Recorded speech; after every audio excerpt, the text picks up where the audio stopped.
بعد رب اشرح لي صدري ويسر لي أمري واحلل عقدة من لساني يفقه قولي. يقول الله تبارك وتعالى وهو أصدق القائلين: ومن آياته أن خلق لكم من أنفسكم أزواجا لتسكنوا إليها وجعل بينكم مودة ورحمة. Wapendwa katika imani, baada ya kumshukuru Mola Subhanahu wa Ta'ala na kumtaka rehema na amani mtukufu wa daraja Bwana Mtume Muhammad sallallahu alayhi wa alihi wasallama,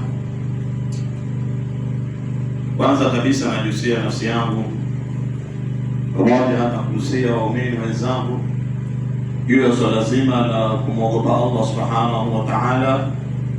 Bwana Mwenyezi Mungu Subhanahu wa Ta'ala ashatwambia katika kitabu chake kitukufu ambacho ndio sharia kwa waumini,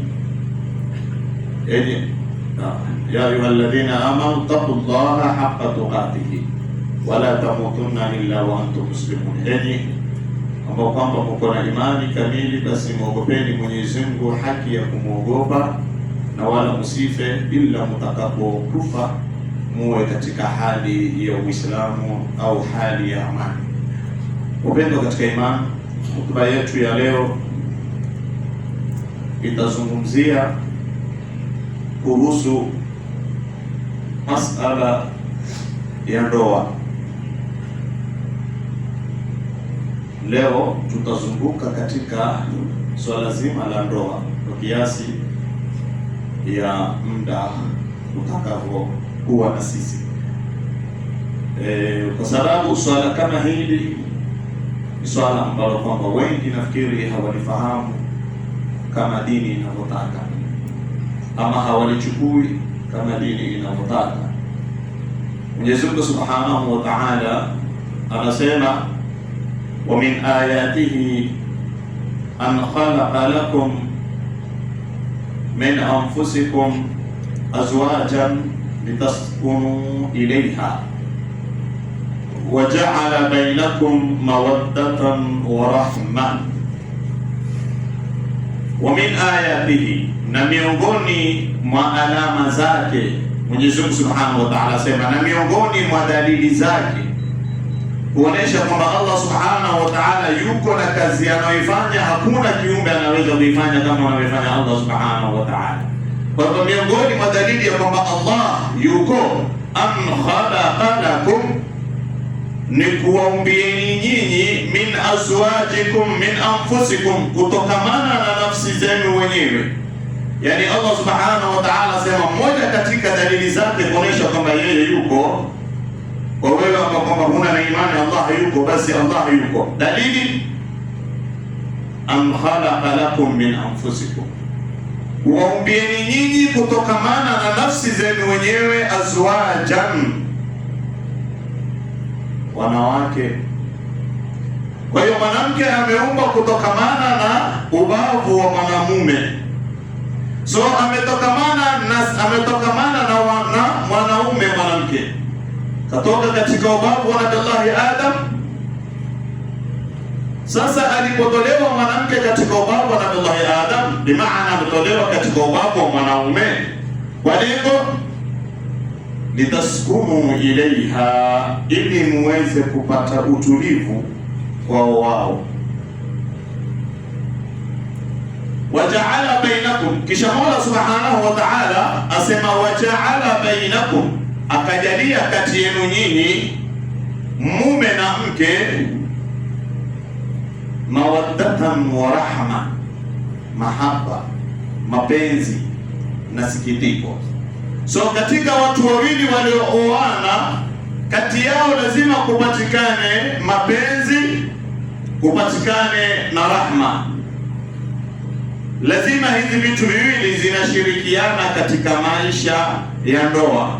Kupatikane mapenzi, wewe mume wampenda mume wako, wampenda mke wako na wamuhurumia mke wako.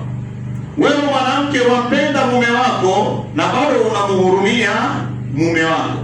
Hapo ndiyo maisha ya ndoa yatapata kushuka sambamba, ndipo utakapokupata kile kitu kinachoitwa as-sakina. Mbona Allah subhanahu wa ta'ala hatuambie tutapata utulivu katika maisha ya ndoa, lakini mbona ndoa nyingi hazina utulivu? Kwa sababu kumepatikana mahaba, kukakosekana sakina, kukosekana rahma, sikitiko, huruma kwa wanaume imekutoka kabisa, huruma kwa wanawake pia hakuna. Pamoja na kuwa mwanamume ndio anafaa acheze pati kubwa katika maisha ya ndoa, lakini maisha yetu ya ndoa leo imekuwa, ukiona ndoa ina maisha marefu, basi ujue mmoja ameumia. Hao ndio maisha ya ndoa. Ima baba anavumilia tu kwa yale anayofanya mama, au mama anavumilia kwa yale anayofanya mzee. Mmoja ameumia ndoa ukiona na maisha marefu. Na usione watu wako ndani ya ndoa ukaona ni mteremko tu. Kuna matatizo kwenye ndoa ambazo kwamba zimekumba ndoa za Waislamu. Mpaka wengine wanaogopa kuoa kwa sababu wana mtu ameoa leo, baada ya mwaka ameacha. Mtu ameoa baada ya miezi 6 ameacha. Mtu ameoa baada ya miaka 2 anaonekana maskani. Wewe si una mke? Kwa nyumbani kuko moto, asika nyumbani kukaliki.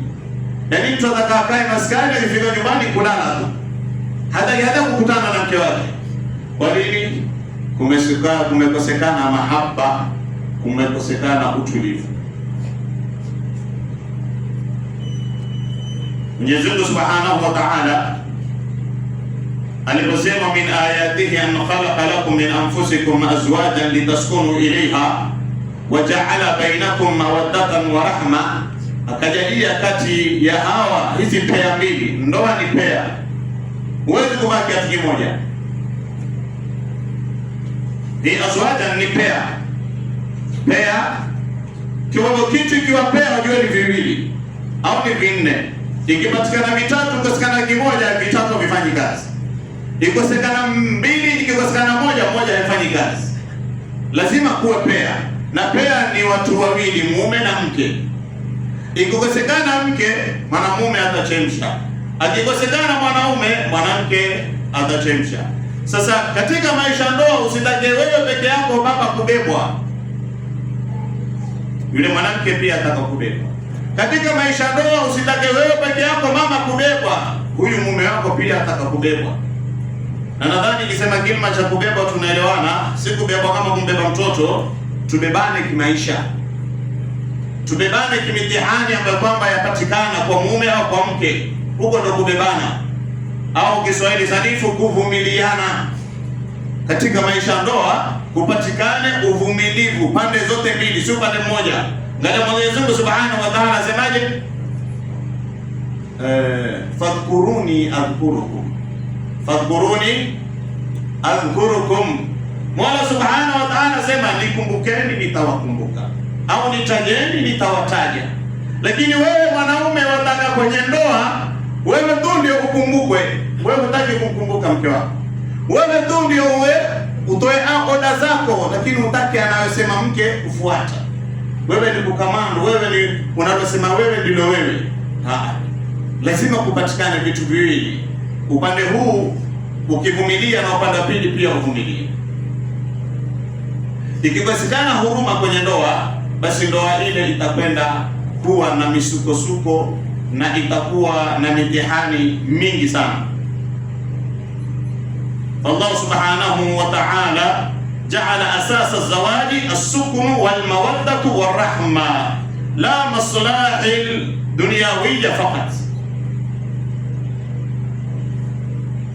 Mwenyezi Mungu Subhanahu wa Ta'ala amejalia hii ndoa ni utulivu, akajalia ndoa ni mahaba, akajalia ndoa ni huruma, watu kuhurumiana.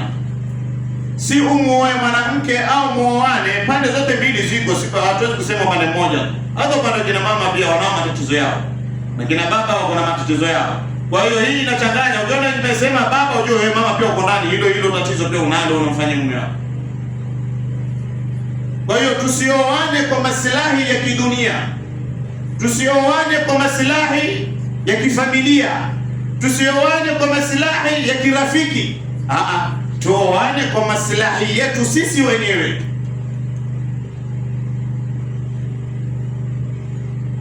Ndio Mtume sallallahu alaihi wasallam akasema tunkahul mar'ati li arba'i, mwanamke huolewa kwa sababu 4. Hii hadithi, mwanamke huolewa, tunkahul mar'ati li arba'i, mwanamke anaolewa kwa sababu ya mambo 4. Si kwamba kila anayeoa aoe kwa sababu hizi 4. Sisi tunaoa kwa sababu hizi 4. Ya hadithi nafikiri paka iletwe upside down ndio tutaielewa. Tunkahul mar'ati li arba'in, huolewa mwanamke, ama tutasema wanaoa wanaume kwa sababu ya mambo 4. Kila mwanaume anayeoa ana sababu moja katika hizi sababu 4. Ndio Mtume sallallahu alaihi wasallam akatokea wazi, aliangalia kwa kila anayeoa ameoa kwa sababu hii, huyo ameoa kwa sababu hii, huyo ameoa kwa sababu hii. Ndio akasema tunkahul mar'ati li arba'in, wanaoa kwa sababu ya mambo 4. Moja katika haya 4 utakuwa umepata moja. Limaliha, wewe unamoa mwanamke kwa sababu ni manager kwenye kampuni, so na mimi nitaishi vizuri.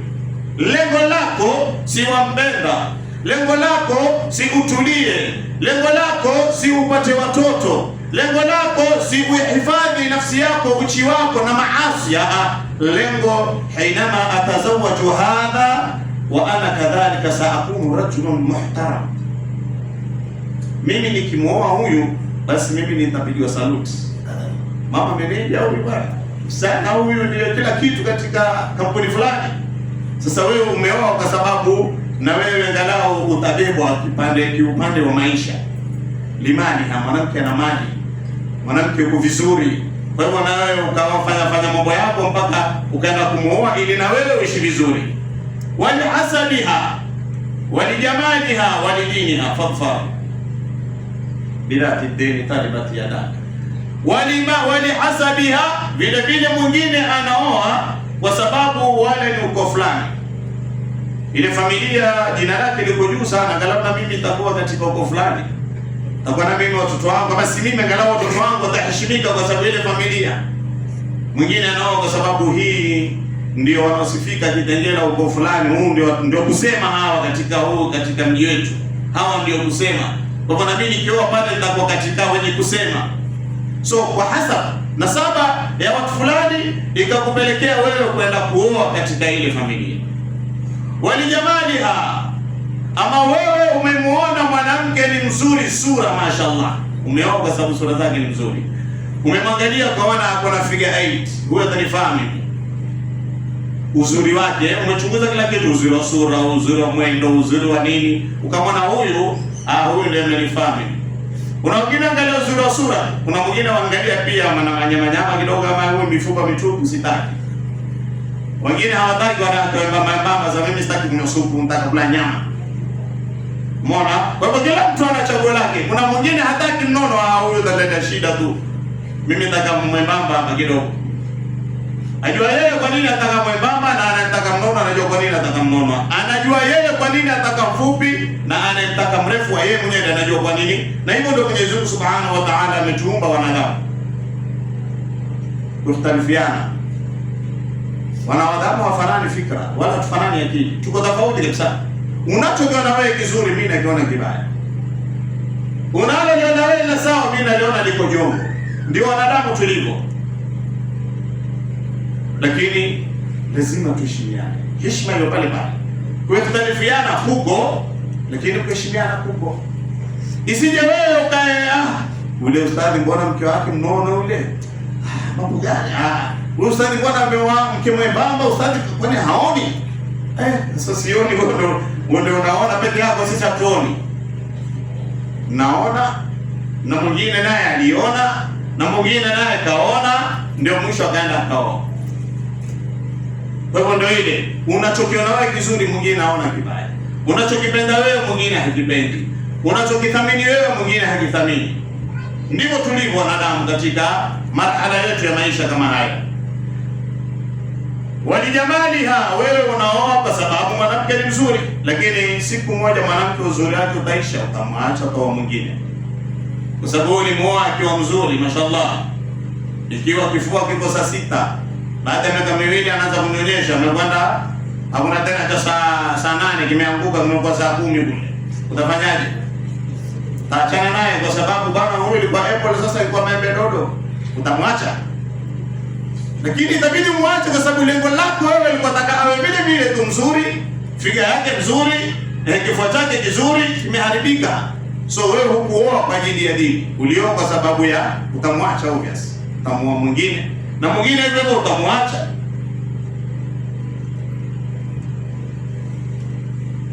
Walidini ha.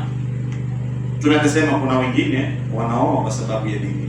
Anaangalia mwanamke gani kwao watu wana dini. Mwanamke gani ambaye kwamba ameshika dini. Mwanamke gani ambaye kwamba mimi nikizana yeye nitazaa watoto wa Kiislamu. Mwanamke gani ambaye kwamba atanilelea watoto wangu malezi anayotaka Mwenyezi Mungu na mtume wake. Kuna watu wanaoa usabia dini. Kisha katika haya manne mtume akasapoti moja. Akasema fadhfar bidhati dini taribat yadak. Basi wewe mwenye kuoa, haya mambo yote manne tunataja, mtume akwambia fadhfar bidhati din, chagua mwanamke aliyoshika dini. Utabarikiwa katika maisha yako, utafaulu katika maisha yako. Wewe mwanamke pia fadhfar bidhati din, mtume akwambia angalia mwanaume mwenye dini. Usiangalie mwanaume ana kazi gani, ana kampuni gani, ana mali gani. Angalia mwanaume mwenye dini. Mwanaume mwenye dini hawezi kukudhulumu hata siku moja, hawezi kukudhulumu. Lakini mwanamke ukichagua mwanamume kwa tabia zingine hizi tatu, mwanamume ukichagua mwanamke kwa tabia zingine hizi tatu, ndani yake kutapatikana dhulma, ndani yake utakwenda kupatikana jambo la dhulma. Na hii dhulma ndiyo imeenea katika jamii ya Waislamu. Leo utapata mtu lazima mke wake amshughulikie ama awashughulikie watu wa kwao. Hiyo ni moja katika dhulma. Na ambapo kwamba hili wewe mwanaume uliona sawa, mke wangu kumshughulikia mama yangu sawa, mke wangu kumshughulikia shangazi yangu sawa. Yaani wewe wapiga tiki kwamba hili ni sawa, lakini si sawa. Ni khiari yake akitaka kumshughulikia mama yako mzazi. Nikisema mama hoja shamaliza, kwa sababu hakuna zaidi ya mama. Na kushukia chini ya mama yako, mjomba wako, shangazi yako, dada yako, brada yako, endelea tena mpaka mwisho. Tumeanza na mama kwa sababu mama ndiyo wa kwanza katika familia. Ikivunjiwa mama heshima, washavunjiwa watu wote. Akipewa mama heshima, ashapewa watu wote heshima. Sasa nakwambia hivi, katika Uislamu hakuna ulazima ya mke wako kumhudumia mama yako. Hakuna ulazima. Ni khiari. Yeye mwenyewe mtoto wa kike ulichagua wa dini, kama ulichagua dini yeye mwenyewe automatically atamshughulikia mama yako. Kama ulichagua mwanamke wa dini, automatically atamshughulikia mama yako, atawashughulikia jamaa zako, atawashughulikia familia yako. Lakini kama ulichagua uzuri, haya mwingine hatapendi, usilazimishe mtu asaidie watu wa kweli. No, haiwezekani, si Uislamu kabisa. Ni mambo na maelewano. Ni mambo na maelewano na masikizano. Si wewe umeoa, umekaa hapa, wataka wife wakakae na mama nyumbani. Si malengo. Umefeli. Muulize, mimi nataka ukakae na mamangu nyumbani. Umeridhika kwa hili? Mwambie mimi mume wangu sijaridhika kwa hili. Achana naye. Usimlazimishe. Bwana mimi nataka wacha mama, nina nyumba nyumbani na ile nyumba bila kukaliwa itakuwa kwa mimi nitakoka nyumbani wewe, mimi na mimi baki peke yangu. Akwambia mimi sitaki kukaa kule, mimi nataka nibaki karibu na wewe. Khiari ni haki yake baki na wewe. Kwa sababu yeye aliolewa akae na wewe, hakuolewa akuchungie mali yako. Hiyo mali yako angalia mchungie ndio mweke. Kwa hiyo ndoa nyingi zinakwenda kupata misukosuko na mitihani kwa sababu mume ana lazima mtoto wa kike asimame na familia yake. Mume ana lazima mtoto wa kike afanye analotaka yeye kuhusu familia yake. Waweza kumsikia huyo hata hawajui familia yako, familia yako mjulie mke wako. Usikale pande moja, usikuwe dhalimu. Huyo mke wako hapigii mama yako, dada yako, mjomba yako, ndugu yako simu, hao ndugu zako wampigia. Na kabisa kiwa huyu mwanamke hapigi familia yako simu, na familia yako pia huwa haipigi. Kwa sababu lao ungekuwa unapigia, ingepatikana kule kujibizana. Mimi juzi shemeji yangu alinipigia, acha mimi nimpigie. Juzi wifi yangu alinipigia. Kitambo hajanipigia, acha mimi nimpigie. Juzi mama mkwe alinikumbuka, mimi mtakuwa mbaya. Mama mkwe anipigia mara mbili, sipigia hata mara moja. Umeona? Lakini ukisikia mtu anambia huyu hajawahi kupigia mamangu simu, mimi na mwenye akili atajua na mamako hajawahi kumpigia huyu simu. Kesi tamu vipi? Kwa nini mke wako simu mpe lawama? Huyo mke wako yukupigia wewe simu, imetosha hiyo. Mke wako yakujali wewe, ndio imetosha hiyo. Mke wako ajali watoto wako, ndio imetosha hiyo. Hakuna ulazima ili ndoa yako iwe na amani, mke wako wajali familia yako. Ni watu wajaliane. Lengo moja la ndoa na katika ndoa ni familia mbili kuungana. Lakini si familia moja kulazimisha kuungana. Ni familia mbili kuungana. So kama huyo anafaa piga simu na yule naye anafaa aje simu. Kama huyo anafaa kufanya jambo fulani na yule naye afanye jambo fulani. Sasa wewe iwapo utakuwa utakumpeleka mke wako unapotaka wewe, utakuwa umekosa huruma. Wewe pengine ni mwanaume, na wako wanaume wengi hivyo. Mtu ana uwezo wa kumwandikia mpaka mke wake mfanyikazi, lakini mwandikie. Amacha afue yeye, apike yeye, oshe bombo yeye, nini, na ukikosa chakula kali. Kama huna uwezo, haya ni masuala mengine. Lakini kama unao uwezo wa kumwandikia mke wako msichana wa kazi, ni vizuri umwandikie. Kwa nini? Namhurumia mke wako, atachoka, apike, afue, afanye nini, atunyeshe, una watoto. Kwa hivyo acha nimwandikie msichana wa kazi amsaidie maisha. Hiyo inaitwa huruma. Lakini sio wewe ushamuoa tosha afanye kazi zote za nyumbani. Mtume sallallahu alaihi wasallam alikuwa akiwasaidia wake zake kazi za nyumbani. Kuandikia ufanyikazi, lakini akiwasaidia kazi nyumbani. Je, wewe kwanza umoe mke wako ushawahi kufua? Hujamweka msana kazi nyumbani, ushawahi kumsema hii Jumapili hii acha mimi nifue nguo zako na nguo za mke wako? Haya za mke wako hata zako tu ushawahi kumzisha leo nafua mimi. Yaani Waislamu wa leo, wewe ukifua ushakuwa mume bwege. Ukifua yani ushakuwa mume bwege. Wewe ukiosha vyombo ushakuwa mume bwege, ufai kuosha vyombo sawa, ili sio mume bwege. Eka msana kazi. Mbona wataka yeye afue tu kila siku? Mbona wataka yeye apige kila siku? Mbona wataka yeye atandike kila siku? Kazi za nyumbani Kiislamu ni kusaidiana. Sababu Mtume alipatikana akifanya hivyo, akisaidia familia yake. Sasa mimi na wewe tuko busy, hatuna muda wa kusaidiana. Lakini ninao uwezo wa kuweka msichana kumsaidia mke wangu, mweke. Eka msichana akusaidie. Eka msichana ashike, acheze ile pati yako. Sio kwa wewe ndio shemomba ugoja, eka msichana taosha. Hapo ukikosekana huruma kwenye ndoa, kwa kukosekana amani kwenye ndoa, na ndio kutatokea kila kitu, kila huyu ni hivi, huyu ni hivi, huyu ni vile, kwa sababu tayari wewe umejitoa huruma na mke wako. Wewe tayari umejitoa, huna amani, huna imani na mke wako. Yaani wewe uomba makosa ili wewe kumdefend mke wako. Kwa hivyo hapo kutapatikana amani. Ukitaka kusimama na familia yako na mke wako mbaya, basi utapata amani na ndoa. Na siku zote familia yako itakutetesha na mke wako kila siku. Ni familia yenyewe, kwenye family kuna wasichana watatu ama wanne. Wenyewe hawaelewani na mama yako pale, na kila mtu anataka kushughulikia mama. Mbona atakao mke wako kumshughulikia mama? Wao wenyewe hawaelewani, wasichana watatu ambao wako ndani ya nyumba, ndugu, mama mmoja, baba mmoja, na hawaelewani. Au kama ataka mke wako ili yeye atawaelewa wale, wenyewe hawaelewani. Kwa hiyo wewe hakikisha mke wako utamhurumia. Kumhurumia ni kumpa haki zake.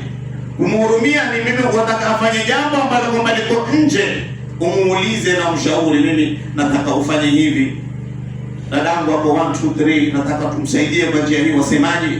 mimi siwezi kusaidia dadako kwa sababu hii. Achana naye. Angalia njia nyingine usaidie. Si umwache mke mpe talaka, mwache afanye lile ambalo na muhimu kufanya kwake yeye. Na ndoa nyingi za vurugika kwa sababu ya kutaka familia zetu zisaidiwe na mabibi zetu. Na hapo tumekwenda kuwadhulumu. Ndoa nyingi zimevunjika, wewe umeongeza mke wa pili, wa kwanza umemsahau. Kibaya zaidi, umeongeza mke wa pili, ni halali kwenye Uislamu. Mkitaka kuoa wake wawili oeni, usiogope mama. Taka kuoa mke wa pili, oa watatu, oa wanne, oa. Lakini kupatikane uadilifu. Kupatikane uadilifu. Si yule wa kwanza umemsahau. Na wengi tofanya hivyo. Ukioa mke wa pili, wa kwanza atafute namna gani atalipa school fees. Atajipanga yeye. Wa kwanza atafute namna gani atatafuta chakula. Wewe unaweza kuwa pesa kidogo tu. Mbona mambo yamebadilika? Waambia mimi sina pesa, pesa haitoshi. Kwa nini haitoshi? Umeongeza mke wa pili. So wewe ulipoongeza mke wa pili, ukujua pesa haitoshi. Unajua. Kwa hivyo wewe unaongeza mke wa pili, mke wako unampatia pesa ngapi kwa siku? 500, isikatike 500 yake. Huwezi kuchukua 250 upeleke kule. Hapo umeharibu na hujaweza kuoa mke wa pili. Wewe unataka kuoa mke wa pili, ulikuwa na ration ya pesa ngapi kwa nyumba? Ya 20k. Na eka ration cha namba 10,000 hii ya kitoweo. Lazima endelee hivyo hivyo. Sio ile 20k umetoa 5,000 mpeleka nyumba ndogo na 10,000 umetoa 3,000. Hapo hujaorongo. Hapo ni dhulma umefanya sasa hiyo. Wataka kuongeza mke wa pili, jipange. Jifue, enda mpaka overtime kazi ili upate kuna huyu wa pili, umwangalie vile ambavyo wewe unataka kumwangalia. Watoto wako kesho watakuja kukusimamisha mbele ya Allah Subhanahu wa Ta'ala. Wewe ulioa mke wa pili ukakosa uadilifu. Uadilifu ni kwamba watoto pengine usiwaangalie kwa chochote, kwa chakula, kwa ration, kwa hata kwenda nao out pia hauna hiyo time. Wewe umelemea tu nyumba ndogo. Sasa nyumba ndogo na nyumba kubwa hiyo, alafu hiyo nyumba ndogo pia itafika pale itakuchokesha pia, utaachana nao. Ili uendelee nao lazima upatikane ule wa kwanza na uadilifu, aridhika. Iwe yeye ana lile moja tu la kwamba mimi nimeolelewa, la muuma hilo. Hilo si jambo dogo kwa mwanamke, hilo jambo kubwa sana. So au mwana hilo tu isiwe pia na mshahara wapungua. Kwanza ameolelewa, kisha alikuwa akipewa 100 sasa apewa 50. Ameolelewa akilipiwa nyumba, sasa nyumba pia halipiwi. Ameolelewa watoto akilipiwa visa hii hawalipiwi. Ameolelewa mambo kadhaa. Wasije kumuumiza. Hiyo ni dhulma, hiyo ni dhulma, hiyo ni dhulma.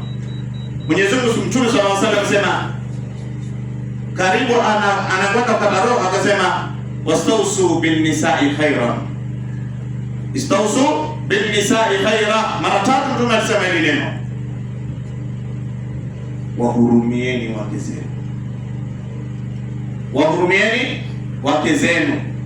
Wapendeni wake zenu. Wajali mke wako, mjali mke wako mjali mke wako, mhurumie mke wako, mpende mke wako. Sasa wewe ndio kwanza umesimama against mke wako, amani itoke wapi? Wewe sio mwana family. Mbona ulioa na wewe familia yako ni bora? Mbona ulioa? Mmoja katika jamaa ametolea story, alikuwa yeye ameenda kumtembelea mamake na mke wake. Kuna kitu anachokifuata kule.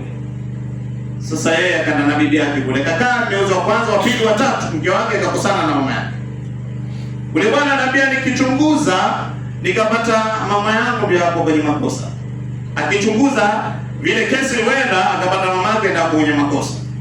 Kitu alichofanya anambia nilichukua bibi yangu kwa room nikamzungumzisha, nikamwambia mamangu ndio kuna makosa. Lakini kwa kuwa wewe ni mdogo, huwezekani mamangu kwa msamaha. Wewe ni mdogo lakini wewe ndio kwenye right. Naomba umwombe mama msamaha na tuende zetu. Angalia ile hikma alitumia. Naomba umwombe mama kwa sababu mama tayari adai haki ya kwenye right. Wewe mwambie mama wewe ndio mkosa, hatakubali. Alitumia hikma, naomba umwombe mama msamaha na tushikengea ndio. Akaenda yule mwanamke baada ya kuongeleshwa na mume wake kwa maneno mazuri. Lakini akamwambia wewe inuka, omba mama msamaha. Asiinuka. Na singekubali. Angekubali kuachwa. Lakini ikamchukua ndani ya room akamwongelesha maneno mazuri, ishakwambia wewe ndio kwenye right mke wako. lakini mimi nakuomba kama mume wako, muombe mama msamaha ili tuondoke hapa, ikiwa naye pia uko ndani na sisi. Na hivyo ndio ikakuwa, na wakaondoka wakaenda zao kuangalia, hata kile walikifuata waliachana nayo. Mwenyezi Mungu atuoneshe haki tuweze kuifuata na atuoneshe baadhi tuweze kuepuka. Wassalamu alaikum wa rahmatullahi wa barakatuh.